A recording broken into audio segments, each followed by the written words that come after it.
दोस्तों, आज की कहानी है छोटी बहू तुम तो इस घर की रौनक हो। दोस्तों, कहानी शुरू करने से पहले अगर आपने हमारे चैनल को सब्सक्राइब नहीं किया है तो सब्सक्राइब कर लीजिए ताकि आपके पास पहुंचे हर नया वीडियो। पिछले कुछ दिनों से सविता जी अपनी बहू साक्षी को एक अलग ही रूप में देख रही थी। उनकी हंसमुख मिलनसार बहू बहुत बदल सी गई थी। हमेशा हंसकर जवाब देने वाली साक्षी अब हर सवाल का जवाब बेरुखी से देती और काम करते हुए भी सिड करने लगती थी।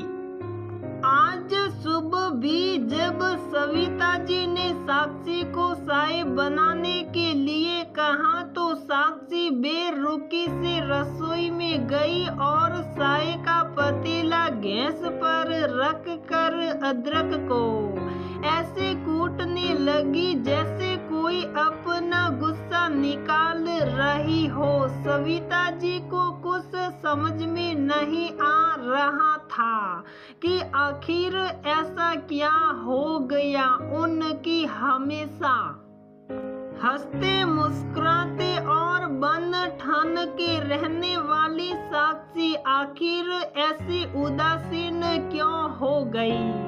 ना तो अपने बाल ढंग से बनाती है, ना कोई कपड़े ढंग से पहनती है, बस सारा दिन मुरझाए सा चेहरा लेकर इधर उधर सिड़ करते हुए काम करती रहती है। साक्षी ने चाय बनाकर बाहर डाइनिंग टेबल पर रख दी और अपने कमरे में चली गई। तभी सविता जी का बेटा अजय भी वहां चाय पीने आ जाता है।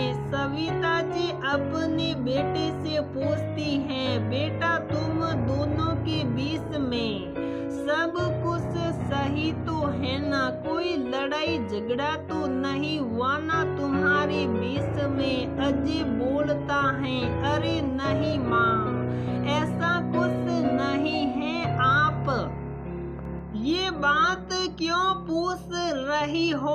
आपको ऐसा क्या लगा जिसको देखकर आप ये सवाल कर रही हो? सविता जी बोलती हैं, अरे बेटा ऐसा तो कुछ नहीं है, पर तू बुरा मत मानना। तुझसे साक्षी के बारे में कुछ पूछ रही हूँ बेटा।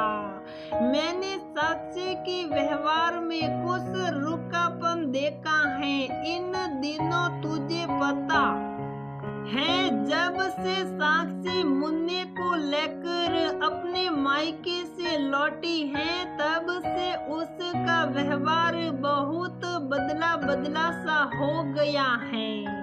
जब यहाँ से गई थी डिलीवरी कराने के लिए अपने मायके तब कितनी खुश थी और रोज फोन पर भी मुझसे कितनी खुश होकर बात करती थी। सविता जी थोड़ा दुखी होते हुए बोली, पर बेटा जब से अपने मायके से लौटी है तब से पता नहीं इसको क्या हो गया है। पहले मेरे पास बैठकर चाय पीती थी, पर अब तो इसको मुझे चाय पकड़ आने का टाइम भी नहीं है, बस रख कर चली जाती है। अजय बोला, अरे माँ आपकी बात भी एकदम सही है कि साक्षी थोड़ा बदल गई है, पर माँ आप साक्षी को साक्षी की जगह से देखो ना। अब साक्षी नहीं रही, साक्षी अब एक माँ बन गई है। माँ अब वह सिर्फ एक बहू और एक पत्नी नहीं रही। और आप आपको तो पता ही है माँ बनना सबसे बड़ी जिम्मेदारी है। अभी कुछ दिनों तक साक्षी सिर्फ आपकी बहू और मेरी पत्नी थी। हम लोगों को उसको सारी रात दिन नहीं संभालना पड़ता था। साक्षी हंसते मुस्कुराते हुए घर के सारे काम करती थी क्योंकि उसको तब वही करने थे।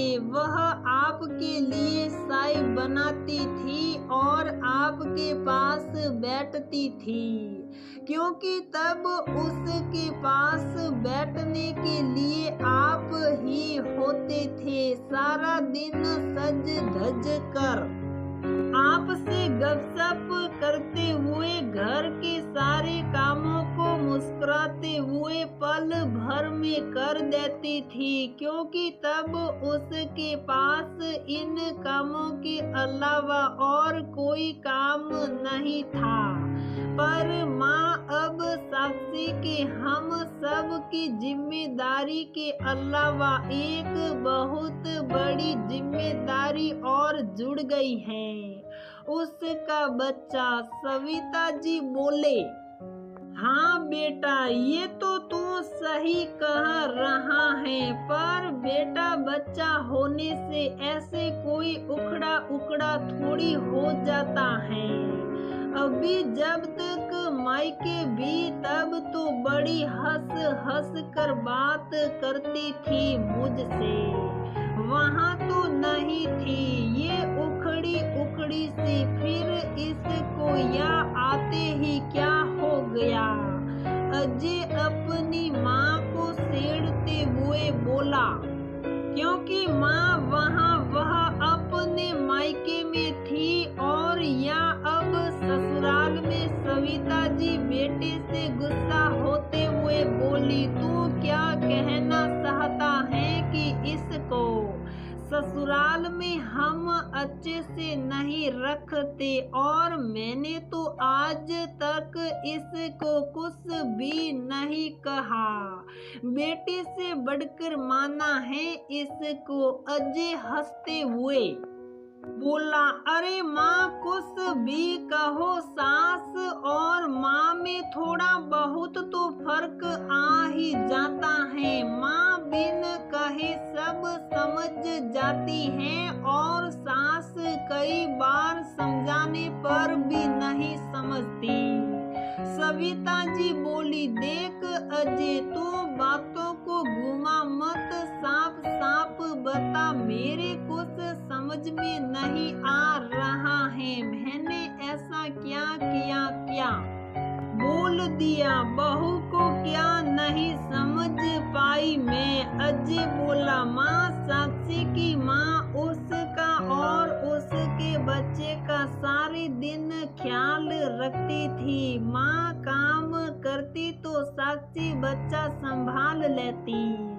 कभी माँ बच्चा संभाल लेती, साक्षी काम कर लेती। रात को जब साक्षी को मुन्ना नहीं सोने देता तो साक्षी सुबह देर तक आराम से सोई रहती, अपनी नींद पूरी कर लेती थी। बच्चे के छोटे मोटे काम साक्षी की माँ मिनटों में कर देती। साक्षी को जब खाना खाना होता, मुन्ना को अपनी माँ को देकर आराम से खाना खाती। उसको खाना बीच में छोड़कर मुन्ने को संभालने के लिए बीच में उठना नहीं पड़ता।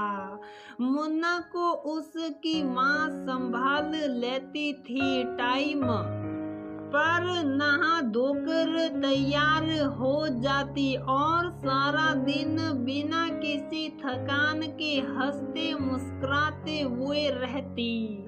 तभी सविता जी बीच में बोली, अब बस कर, मुझे सब समझ में आ गया है, मैं समझ गई हूँ।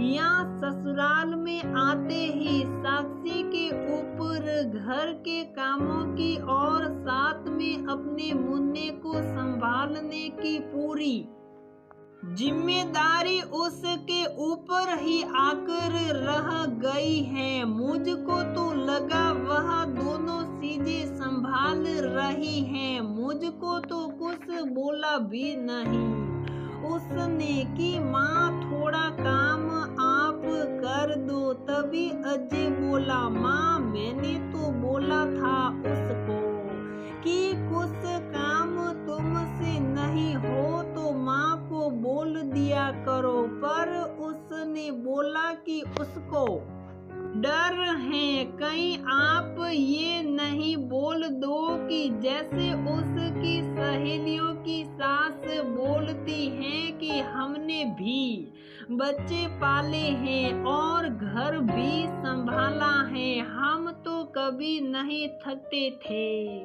तुम कोई अनोखी माँ नहीं बनी हो। साक्षी को इन तानों का डर लगता है।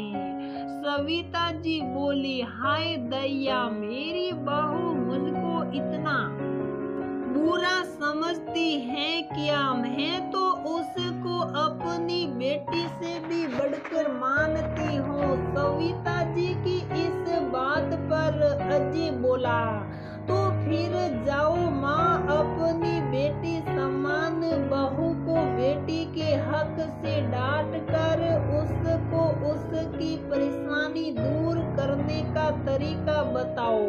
सविता जी साक्षी के कमरे में जाती हैं तो देखती हैं साक्षी मुन्ने को लेकर बैठी थी, उसको सुलाने की कोशिश कर रही थी। साक्षी की खुद की आंखें नींद से भरी हुई थी। ऐसा लग रहा था तो जैसे वह पूरी रात सोई नहीं।